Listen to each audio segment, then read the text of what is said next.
Hi my loves, welcome back to another video. Today the girl was reminded of her age and I'm like, oh mom, I don't want the age though. So I was just sitting down and I was like, wait, like if I was given another opportunity again to be 20 years old, what are the things that I wish I had known then? What are the things that I wish I was counseled upon? What are the things that I wish I was told so that I would not have made that much mistake that I have made so far? Because the girl has made plenty mistakes in this life. So that's the backstory behind this video. And right now in Lagos, Nigeria, this is the season, this is the period where people are leaving secondary school, people are leaving universities. To everyone out there that's in this space, yeah, congratulations. The joy is beyond explainable. I just started remembering where I was around that time when I was leaving secondary school and when I was leaving university, and a lot of things have happened, a lot of mistakes have been made. So that's why in today's video, I'm gonna be a little big sister, little because girls little, and just put the things out there that I wish I knew. Obviously, yeah, I cannot cover everything in this video.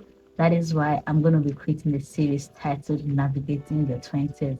So you and I are going to be able to work together, encourage ourselves in the comment section. Let's keep that place very engaged and ensure that the next person watching this video learns a bunch of things from where we left at. So a little disclaimer here, I'm not in my 30s. I am definitely in my 40s, but I don't want us to get to that point before we now start realizing the things that we should have done. And personally, I'm someone that does a lot of self-reflection. So I'm not gonna wait till when I'm in my 30s before start reflecting on things that I know that I should have stayed correcting earlier on. So without further ado, let's get right into the video.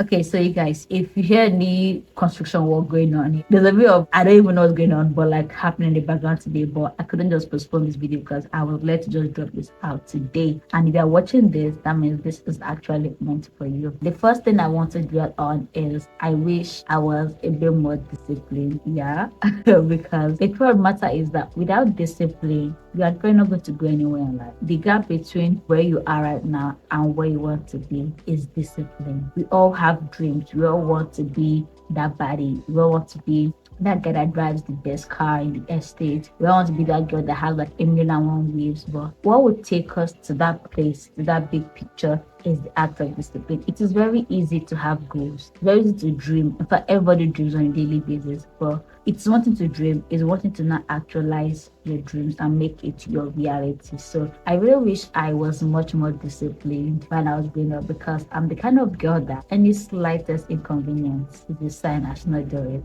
Like if I know that I'm supposed to film a content today that required no actual audio, and like something is going on the road, like on normal day, even the whole background noise here. If this was me like last like couple of years, I'd be like, no, this is time. I should not do this. Let me know if you like me. Like anytime, even though rain is falling, and little did I know that when you have your mind set on something, the devil will now throw things on your path to get you to pull out from that which you really set your mind to do. So if I knew that then, you don't know what was coming your way. I wish I really understood relationships.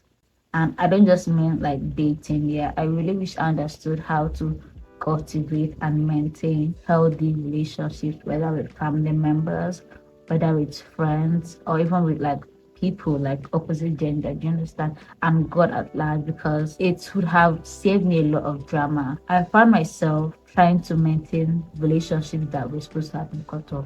If you're noticing that there's somebody or something or some people that are in your life and they just feel like an anchor, today you take two steps and when they come back they take you like four steps back. For example, I don't know if you watch Suits, yeah, but I'm a big fan of Suits, and you all know Mike Cross, yeah, and his friend, I can't remember the friend's name of the surgeon, and I just watched this morning. I don't know, but I'm going to call him Oliver. I'll put his name up on the screen because I don't even know, I can't remember his name right now. And we saw how Mike's grandma kept telling him that Oliver was an anchor in his life. Whenever Mike made progress without Oliver being in the picture, whenever Oliver came back in the picture, he would drag Mike backward. And that part of that series, it's like reality to most of us, because we are so obsessed with, okay, is the only friend I know. We are childhood friends, went to same primary school. I do not care if your mothers wore the same maternity gowns when giving birth to you guys. If them being around you is not giving you positive and supportive vibes, please cut them off, because it's better for you to cut them off now than for you to now wait till the long run and now realize, okay, this person is pulling me back. I'm like, does not even really have to necessarily be a friend. It could be a family member, because sometimes the enemies are within. I had to just laugh that one out because I was like, so moving on. Sometimes we, especially we girls here, we are sort of obsessed with the idea of having lots of female friends. I don't know if it's the brother tree mentality. I don't know, some people take pride in saying they have over 400 friends. Like, y'all have energy, because I don't even care if I just have 5 friends. And the thing about having a healthy relationship with friends or people, y'all don't have to talk every goddamn day. You don't have to talk every month. But whenever you pick up the phone, like, it will just sink. You don't fight it. Like, it just happens natural. I don't know if you have friends that you do not have any backstories. You are even very, very opposite, but people just flow like a river. Keep them in. If you see anybody that's giving you notes to South Pole vibes on a magnet, my dear, please drop them. Day your day and you'll do alright. And that's a period. Thank you. So another thing that I really wish I understood on time would be gaining financial literacy. It's one thing to know how to make money, it's another thing to know how to save money. Another thing to know how to invest money in a way that your money is multiplying even when you're sleeping. My dad tells me this thing that when you're making money, your money is not coming to you even when you're sleeping. I don't know. Okay. See, wise words. I've not actually even gotten to the peak of my financial literacy because I'm still learning. I started learning last year the whole thing about budgeting and saving and investing. And trust me, there's a level of confidence you get when you know you have money. For those that are salary earners, there's a way you just feel calm and confident when the salary enters your account. Like, you never shout too much, you not shalaye. But when you know that you don't have anything to fall back on, God forbid, if anything happens, you always be panicking. I don't want to be that kind of person. If you start learning the habit of saving, you are saving yourself from an insecure future. Hey, what? Goodness, be serious. See, I can be mad about anything, but once I know I have money in my account, I can not easily get me upset. So that's why sometimes, like, when people are overreacting, I'm like, oh my god, I do have money. Like, it's not a shade, but like, if you have money and like it's clean accumulating in your account, you'll not be shouting anyhow. Like, why are you shouting? Why do I need to shout? Please, no. You can't get your head done and do your nails done. I look boom how. Aside looking confident and other stuff, yeah, it's good because whether they multiply subsidy or the most subsidy, they're not good. And I know you want to attack me by saying that all fingers are not equal, not everybody's earning the same money. I get that, but you do not need to be earning $1 million goddamn dollars to start saving. Most of us, we want to wait till when we are 30s, when we're already having kids that will enable us to forcefully save. But not about habits that you don't start habits in one day. Habits start gradually. Sometimes you can start saying, okay, want to start doing something, you do like 1 week, the next you say, oh, I'm tired. But you're really serious about it, you keep at it. You see that eventually become your lifestyle. So you don't wait to when you now have children. That's one thing I really wish I really cultivated in my life. But I mean, it's never too late, but I just wish I knew it earlier on. And that thing I wish I knew was how to communicate effectively. I didn't just mean mere communication. There's communication, there's communicating effectively. And I don't just mean talking, the act of talking, writing, and actively listening. Most of us in this generation, we don't know how to write.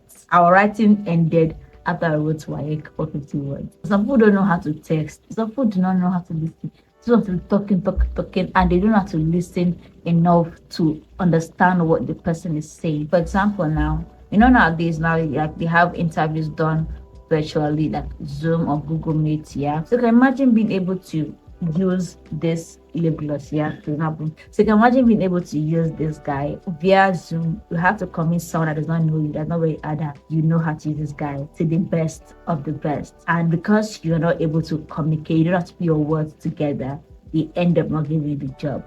That's very painful. I knew that I had issues communicating because I'm that kind of person that, okay, let's say I had like a misunderstanding with somebody, yeah. I used to prepare myself ahead of time because I know that when I get to that point, I will not be saying, okay, so you know what, okay, fine. There's many misunderstandings that I have had that I know would not have ended the way they ended if I was able to communicate what I actually wanted. Because even in relationships here, the person that you're dating is not a range.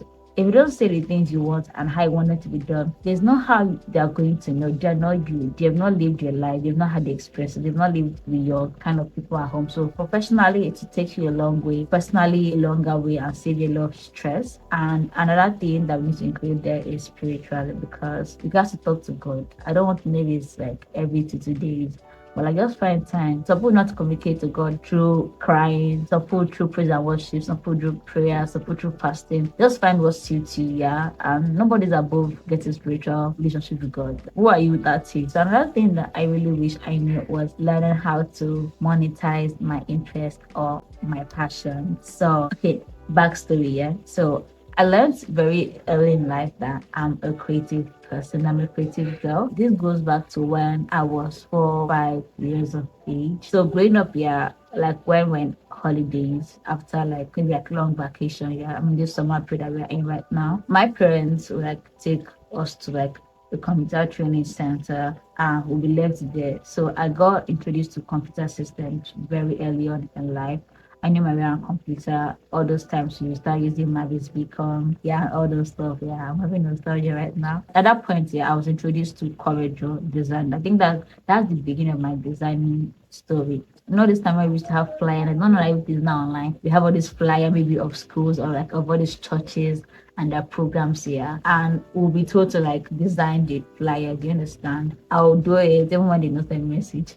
So from that point in my life, I knew that okay, I was a creative person. Did I dive into it? Did I make use of it? No. Did I take like an actual time to actually invest in it? No. But now everything has gone digital. The things that I had ideas of doing that time are what people are not earning money from. I believe everyone is born with talent. So it used to piss me off a lot when people say you don't know how to do anything. I say that's a lie. Everybody's born with a gift, everybody's born with a talent. Just because you have not taken our time to discover that thing does not mean it's not existing. So it's now a different kind of joy and flex when you're not able to develop that skill enough to start earning money from it. For example, look at Ronaldo, Messi, and Neymar. I'm pretty sure that Ronaldo did not know that a time will come whereby he will be making this kind of money from being good at football when he was little. I mean, Neymar just play football in the streets of Brazil. So I just feel like that thing is a different kind of flex because you have the ginger to do it. The worst that can happen to anybody is earning money from something that you know you don't love to do. No matter what you know, no matter what level you think you've attained, there's always someone that knows even more than you do that you can benefit from. Never stop learning. They stop learning, that's the day you're gonna start dying. Ensure that you don't let 24 hours pass without you learning something new every day. Could be your job, anything you're doing, just ensure that you learn something new that can make you better than where you were yesterday. And that thing that I really wish I knew was being able to stand my ground on the things that I wanted. I won't say I was a pushover, yeah. In a way, I saw myself always settling for less, always having to deal with things that I knew that I was above because is it that I didn't want to inconvenience anybody? I didn't want to be like a menace, or I didn't want to just stress anybody. And at the end of the day, it ended up biting me up because it was like as if I was being choked. I know the things that I've gotten, but I just really wish that I was able to stand my ground and say that okay, this is what I want, and I'm not gonna settle for less. It's funny because I always thought, okay, I had to inconvenience myself for people's comfort, and that's not how I don't even know where I got that idea from, but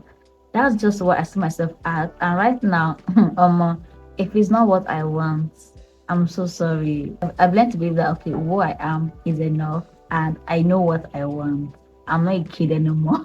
So when I say I want this thing, I know I want this thing. Most times people will try to bend you to what they want, to that shape they want you to be bent into. Most times may not be for your own benefit, but for their own benefit. So you don't have to stand your ground, my dear.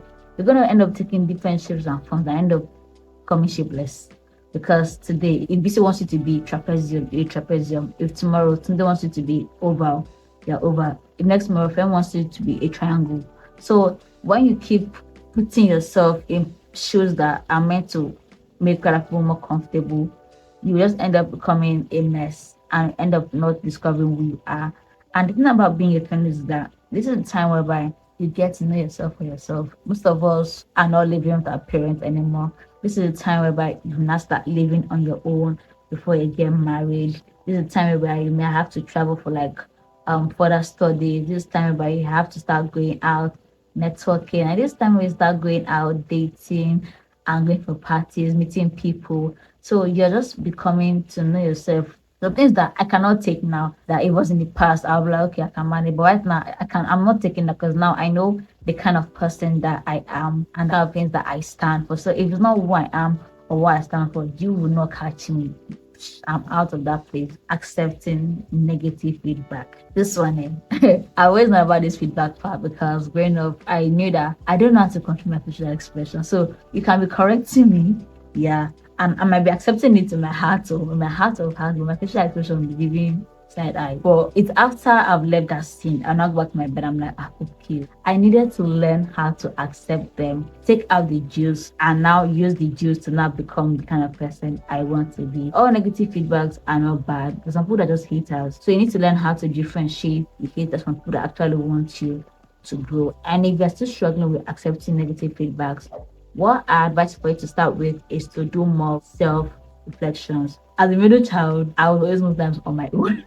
Day my day. So I had opportunity to start reflecting on things that I saw around an event, and I try to do this as much as possible. I know everything might not be realistic enough. So this is how I do it. I just replay events that happen. So let's say, okay, today's Friday, thank God, today's Friday, and I can just sit on my bed. Probably see the shower is the best place for me because it's like when everything just dropping on you, like okay, it's calming your head. So most times in the shower or when I'm about to go to bed.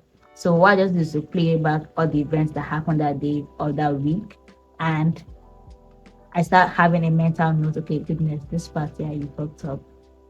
In this part you overreacted. In this part you're not being supportive enough, you're not being available to that friend. So what can you do about it? Note the reason why you reacted those ways and avoid it. And I can bet that next time when it happens, your brain is amazing. Your brain will tell you a lot. This thing is happening again. It's not going to be a one-way street. It's not going to be easy like in the first 1 month. I'm never going to lie to you, but with the practice, you end up becoming that person you want to be. I wish I embraced my person and just calm down, let me land. Yeah, so when I mean by my person, I am someone that has multiple passions. Okay, I'm not just a one type of girl. So if you do not know, I studied computer science at the university, which makes me automatically in the tech field, in the tech industry. And like I said earlier on, I knew that I was a creative kind of person. So when I was about leaving school, I was like, what will I do? I found out that I was acing at school. And I'm like, okay, so that means I'm not just creative. I can do tech as well. So me not actually having actual interest for it does not mean I'm not good at it. But does not mean I cannot do both. If you're someone out there and you see that you have more than one interest and you are saying that you are both good at those two things, the mistake I made was that I tried to drop one for the other. In the sense that, now, people say that tech now is the new oil business, is the new blood money, that kind of thing. And to the average millennial people and the parents, yeah, it really makes sense for anybody to drop tech to go into content creation proper. And so I was I was like, you know what, for everybody's sanity, let me just drop content creation for a while. And that was why towards my graduation part, my final year in the university, I kind of like hit pause. I just like turned off my content creation part of me. And I wish I did not, honestly, because now I'm not seeing people managing university life. And I know I was feeling incomplete. But if you know you're that kind of person, initially it might seem tasking, make it to work. So if people can do multiple jobs, who told you that you cannot have multiple passions and ace them equally? Nowadays, yeah, if you want to really be wealthy, you cannot just have one stream of finance and feel like you're going to be financially sustainable. You need to have multiple streams. I want to tell you those things that you're passionate about cannot be the streams that God wants to use to bless you. So don't be cutting your source of income. Yeah, this is it. We draw the curtains for this video. And I really like this kind of conversations with you because it's every time hey guys, what's my channel? Where's it go? Yada yada yada. Like, don't get me wrong, I like the kind of content sometimes, but right now I just want to chill and relate with you guys because those are things that we're all going through, things that we're all dealing with. Please engage in the comment section. Let me know the things that I mentioned in the video that you are currently struggling with. So that is going to be all for today's video. If you are still watching to now, thank you so much. I really appreciate you from the bottom of my heart. If you're new, hi, I'm Goodness Igwon, and I'm here to be a humble servant. So if you want to keep seeing my face again and again, you can hit the subscribe button. It's free. Hit the bell beside it so that whenever I do that video, you'll be among the first set of people to get notified of that video. So that's it for this video, guys. If you want a part two, also let me know in the comment section, and I'll see you guys there afterwards. Love you guys. Till next video. Bye.